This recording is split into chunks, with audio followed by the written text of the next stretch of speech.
Madam. Madam Ivan. Hi guys! Welcome back to my channel. For today's video tayo ay magluluto tayo ng adobo courtesy of Natalka. So, hirap na hirap ka naman dyan, friend. Hindi. Inaano ko lang siya, pinapalambot ko lang siya. Tinutunaw ko lang yung chicken kasi frozen. Super frozen. Yeah. So, Natalka muna ang magluluto today. Kakatapos na namin mag-walking sa Golden Horizon. So, nakaano lang kami today. 6,000. Mamaya ulit. Sabi ko mag-walk. Mag-ano muna tayo. Umuwi muna tayo. At ako ay mag-vlog. So, magluluto Natalka ng... Anong luto mo ulit? Chicken adobo. Adobo na. Ayaw may gata. Yeah. Ayaw may gusto ko. Dog, huwag maingay dog. I'm working. So, ayan. Pinapaano. Parang konti ng chicken. Ito, meron pa yan. Ito na natin yan. Dami na nito. Yes, madami na talaga to siya. So, habang dito muna tayo sa labas. Kantuhan muna tayo. Kanina naglaba din tayo. May papakita ko sa inyo yung namin nila mama. So, ayan na. Hindi ko alam kung nakikita nyo. Makita ko na lang ulit nyo. Meron na ang mga net. Ayan, may net. Yan, kita nyo ba? Dahil magkado ng mataas ang aming ampalaya. So, ito na rin medyo kailangan na rin ilipat ang ating mga tanim. Divine. Konting-konti na lang to. Aakyat na to eh. Divine. At saka ang bongga ni ante ha, tignan mo meron na, namulaklak na yung mga tanim niya. Ang ulang na lang natin ay... Dapat talaga bumili tayo ng kalamansi. Di ba may nabibili ng kalamansi ngayon guys, yung may bunga na. Ikaw na magpapalaki. Yung Nakatanim na talaga siya, ililipat mo na lang siya sa malaking taniman. Pwede na rin yung batcha. meron ako oo. Ayun yung... Maganda yun. Kasi alam mo kung bakit minsan talaga tumataas talaga yung mga kalamansi, yung mga gulay. Kaya dapat talaga naka-ready na rin tayo guys. Ang palaya ang importante ko Yes, sa talong. ang palaya tsaka talong. Yun yung inakain ko lang din talaga. Tsaka- Kalabasa sana, ay parang ang hirap Ay, niyang ang hirap mag-alaga ng kalabasa. Sobra. So, ayan, habang busy ang ating mami maghiwa nung anik-anik. Elaine, halika dito. So, si Elaine ay... Update lang, babalik naman ka ng Manila bukas. Pero siguro babalik ulit dito after ng may Holy Week. So, dito lang kami sa bahay. So, Elaine, nabasa mo na ba ang mga comment ng netizen sa ating latest vlog? Magaganda yung mga comment nila, basahin mo. Nang matauhan ka, babaita ka. Marami napanood mo na yung vlog, nagbasa ka ng mga comment sa vlog. Basahin mo, magaganda. Ang lumapit ka dito, ang liit-liit mo tingnan. Diba? Magbasa ka ng mga comment. Super nice. Thank you guys for the comment. And, Hindi ako nanonood ng vlog mo. magbasa ka lang ng comment. Walang banner doon. Huwag yung ang iba, kasi baka ma-depress. Okay. Anti-depressant Hindi, basahin mo, magaganda yung comment nila. Para ma-inspire ka. Kasi hindi lahat ng bagay talaga ay madali. Tinitingnan ko kung kahoy ba, kung metal, kung pwede kong inikit yung camera ko noon. Natin. Ay, metal nga! Kabog! Pwede tayo dito. Papansin. Pwede na. Here, baka malaglager. Wag na. So, what's your plan? You have to go back. And you have to inform our cousin if what's your plan. Parang mo. No, you have... Umiyak ako. Ba't ka umiyak? Ngayon. Bakit? Nagtutupi ako ng damit. Iisip mo, babalik na naman ako. Normal lang yan, Day. Iiyak mo lang. Tapos, magpapunta ka na ulit ng papunta ka na naman ng Manila. Sasakay ng bus. Dahil mo pa nagamit. Di ba, nandito ka pa lang, nababaliw ka na. Tama lang talaga yun ni Mama na huwag paling ni Elaine. Mother talaga yun na huwag na munang umalis. Sa Manila na lang daw muna. Ay, hiring ang Jollibee. Magturo ka na lang muna sa Jollibee. Malapit lang, dyan lang sa tapat ng McDo. Di ba? Ay, maarte. Nanghihirap ang mundo. Kung hindi talaga, mahanapan kita ng apam. Alayo. Di ba? Baka mamang ulun ang kahirapan. Ganun. So anyway, habang nag-ano sila dyan, may nakita akong comment nung sa aking preview vlog din. So, galing na, nagkakaroon tayo ng topic sa ating mga pag nagko-comment sila. What do you think to them? Who them? No, not the viewers or them. bashers? The viewer. We don't know banter because I deal with them every day. Pag may nakita akong banter, feeling ko hindi ka nakaka-help, hindi ka constructive criticism. Kasi may mga banting talaga na you have to take it into your heart. Kasi kumbaga, it comes from a place of love naman. May mga ganun naman talaga comment. Pero pag alam ko na yung comment mema lang, hindi naman talaga totoo, or walang batihan, hindi, alam mo yun, ang ginagawa ko, dinidelete ko kagad, hinahide user ko sila, walang ilang puwang. I don't care kung mabawasan ako ng taga-comment sa aking YouTube channel, pero ganun talaga. Pero may mga comment kasi na alam mo, sa sarili mo na, yeah, parang may kagat ng katotohanan at pwedeng i-improve sa sarili natin. So, okay lang yun. So, what can you say to our viewer? To the ngongisang. Kasi sabi nila, itry mo daw muna. Basahin mo kasi yung mga comment, magaganda yung mga comment, super love.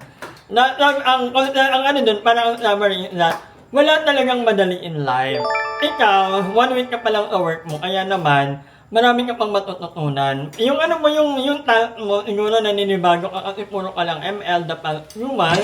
Paano? Ngayon, hindi na puro ML, matututo ka ng umagot sa mga, sagutin mo rin yung amo mo. No ma'am, that's not the right way to handle them. Marunong ka sa ba?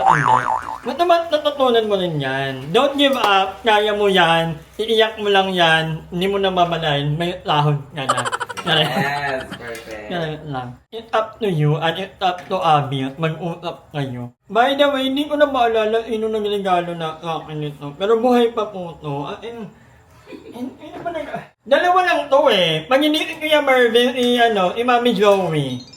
Mali pala ako ng Pero niregaluhan ako nito. So, alam niyo na, pag regalo sa akin ang mga bagay-bagay, talagang iniingatan ko po. Huwag kayong mag-alala, hindi nyo man lagi nakikita, pero baka nakatabi, or kasi ayokong gamitin, kasi baka masira. Pero rest assured na lahat ng gamit na binibigay sa akin, inaalagaan ko talaga. I treat them as my private loved ones. Pero totoo ko yun, maingat ako sa gamit. But yeah, going back, may nabasa akong comment, sabi dito, yung quote na vlog ko. Sabi dito, ang laki pala ng itaan niyo dati, madam. Bakit wala pa kayong mga naipundar? Paano nyo winaldal yung mga pera na yun? Hoy! Meron pa dito. Hi, madam. I meant no offense for that. Yung mention na kumikita ka ng 200 kb per year, ano iba pa ang opinion mo? Were you able to save po ba? Where did all your earnings go po? Sample case po yung kay Emma, and then mention na he had a million savings before, pero naubos nyo to her house, renovation and monthly amortization. That we know where her money went. What about po sa inyo? Okay. Dami namang galaw ng magluluto. Later na yan. So yeah, okay na ako. Mag-impake ka na ng makalaya. Tapos na. Yan. Minalaya. Ayun na, hindi naman laging 200 kayo. Ano lang, yung pinaka, mga 270, pero hindi laging ganon. Tapos, hindi naman aminin ko, hindi talaga ako magaling humawak ng pera. Pero ang alam ko lang, hindi ako pwedeng magutong. Kunyari, gagaya ngayon, alam ko naman na, kapag nagkagit-gitan, hindi pa rin naman ako magugutom ng ilang buwan. Ayun naman ang ko. So, saan ba napunta ang pera ko? Hindi ko rin alam. Sa lalaki yata. Sa lalaki. Hindi. Siguro ang pinaka ko lang, naipunda. Wala akong naipunda. Wala rin naman akong bahay dito sa Manila. Pero alam ko may bahay kami sa Leyte. May bahay ako sa Leyte. And baka pamanahan naman ako ni Mama at Papa ng lupa. Wag na lang ako. Anak sa akong lupa. Itang sakong lupa. Anak nyo rin ako. Hindi kasi, parang inaano nila Papa. Kasi yung isa naming kapatid, parang nagbabalak ng mag-asawa ng year. Papa, new year ba? O new year? Hindi ako sure. Basta parang something like that. So ako naman, ang ko lang, nakatulong lang naman ako sa pag-aaral ni Dea. Yun lang kasi hindi ako lahat. Hindi naman para ang lahat ng gasto. Naka-help lang tayo. And si Dea naman ang nag-help kay Elaine na makatapos. At si Elaine naman ang bahala sa dalawa pa naming kapatid. Ganun lang. Tapos, Siguro malaking portion talaga ng pera ko dati napupunta sa pagkain. Kasi magagot ako sa pagkain, guys. Nung kalakasan ko pang kumita. So wala akong masabi na kung hindi naman ako mahilig sa material na bagay. Dahil hindi naman ako, kahit nga damit ko pa, ulit-ulit lang ang damit ko. Kasi gusto ko comfortable ako. Gusto ko na, lagi lang ako nakasando. Ang sapatos ko nga lang, dalawa lang. Kasi hindi na naman ako mahilig magsapatos. At hindi ako into material thing. Although lately, iniisip ko sana pala dati ako ng kahit maliit lang na bahay. Although dati kasi ang thinking ko naman, hindi ako pipirmit sa isang lugar kasi nga, gusto kong lumayat ng lumayat. Kasi ngayon, ayaw ko naman ng lumayat. Nagbabago talaga ang isip ng tao. May isa akong masasabi na bad investment siguro, yung BNT House. Naalala niyo yung BNT House na binili namin malapit sa bahay ni Aye? Nag-ambagan kami noon, 6 ata kami noon, hindi ko na maalala kung sino. Pero ang alam ko, nag-ambagan kami doon ng 150 or 170K. Para mabayaran yung 1,000,000 na down sa bahay na yun. Unfortunately, yun nga, wala nang sa amin. At walang naibalik ni Pio. Ito yung sa piling ko bad investment ko. Meron lang ako, nung may pera ako, meron akong time deposit, hindi ko yung pwedeng galawin. Kasi yun lang yung meron ako na feeling ko, pwede kong hugutin in case of emergency talaga. Hindi ka pwedeng mapunta sa ibang bagay kasi wala rin naman akong ibang ipon. Yung naka-time deposit na yun lang ang meron ako. Kasi wala rin akong wala rin akong pintura, ganyan. At wala talaga. At feeling ko hindi na ako kasi ngayon, ang ginagawa ko na naman, mag-YOLO, you only live once. Pero okay na nga ako ngayon kasi may na ako, parang nalilimit ko na yung sarili ko sa mga unnecessary instances. Yun lang. Wala akong masyadong naipon niya. Wala akong kayamanan.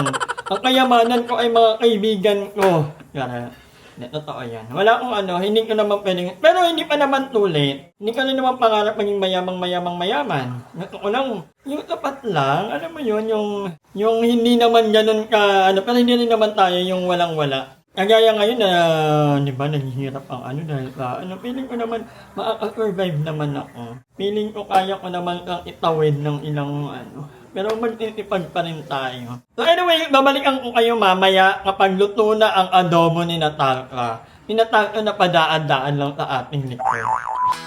Ano yan? Ay, tumatawag sila. Kung nasan ako, di ba nagpaalam ako, nag-walking ako. Ay, naray. Sabi ko, wait lang. Sabi ko, pinagluto pa kita. Ano si Robby? Ano yan? Robby, tawag ka ni Ivan. Ano na, friend? Huwag ka na lang mag-walking. Tumaba ka na lang talaga. Ay, naray. Mahulay. Pukpuk ang ilan ni JR. Yes.